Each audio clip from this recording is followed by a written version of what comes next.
berkata baik.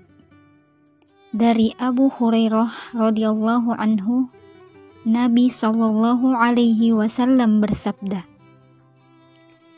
"Man kana yu'minu billahi wal yawmil akhir falyaqul khairan aw liyasmut." Artinya, barang siapa yang beriman kepada Allah dan hari akhir, hendaklah dia berkata yang baik atau diam. Hadis riwayat Bukhari dan Muslim. Nah, sebagai makhluk sosial, tentu semua orang tidak bisa lepas dari interaksi dengan sesama. Siang, malam, kita pasti bertutur kata. Tak satupun manusia yang bisa hidup tanpa berbicara. Nah, itu mengapa berbicara merupakan media utama dari seluruh proses interaksi sosial. Dan baik buruknya kita berinteraksi sosial, itu salah satunya dipengaruhi dari tata cara kita berbicara, dari tutur kata kita yang keluar dari mulut kita, dari lisan kita. Itu adalah salah satunya pengaruhnya, apakah baik ataupun buruk cara kita berinteraksi sosial dengan sesama. Nah, itulah mengapa kita harus cermat, kita harus teliti. Ketika kita ingin berbicara, kita harus tahu apakah tutur kata yang akan keluar dari lisan kita punya nggak manfaat untuk diri kita sendiri, punya tidak manfaat untuk orang lain, punya tidak manfaat untuk orang-orang yang mendengarkan pembicaraan kita. Itu yang harus kita pikir, kita harus cermat.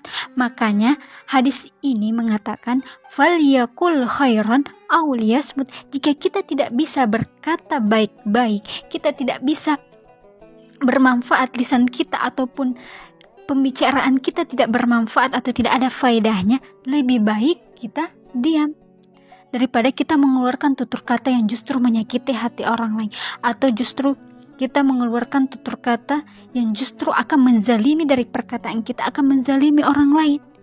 Nah, maka hadis ini mengingatkan kita untuk mengatakan yang baik-baik, atau lebih baik kita diam kalau kita tidak bisa mengatakan hal yang baik-baik.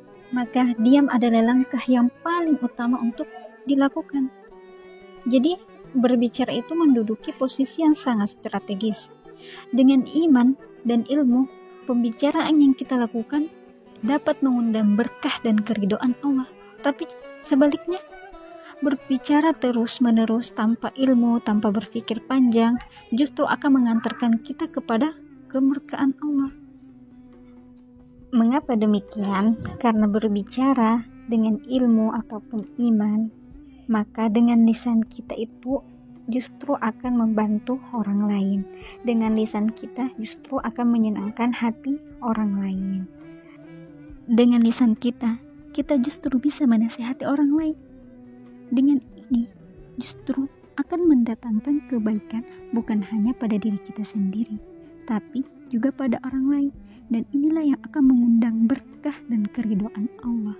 Namun jika kita berbicara tanpa adanya iman, tanpa adanya ilmu, justru kita dengan mudah bisa menyakiti hati orang lain. Lisan kita dengan mudah menceritakan aib-aib orang lain. Lisan kita dengan mudah memfitnah, berkata bohong. Karena mengapa? Tidak ada iman di hati. Mereka merasa bahwa tidak ada yang mengawasi saya.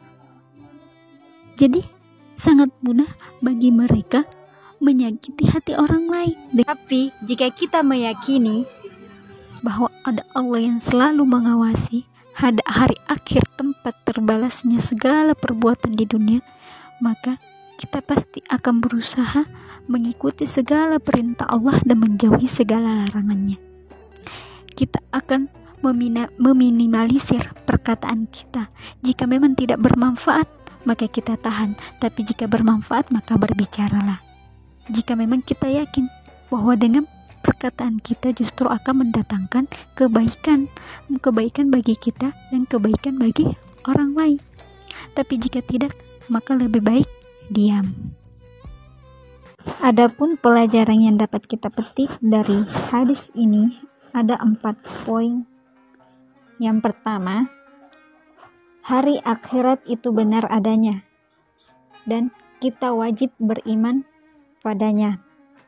Kemudian yang kedua, hendaknya setiap muslim berkata yang baik. Yang ketiga, jika tak mampu berkata baik, maka hendaknya diam. Kemudian yang terakhir, setiap ucapan akan dipertanggungjawabkan di hari akhirat.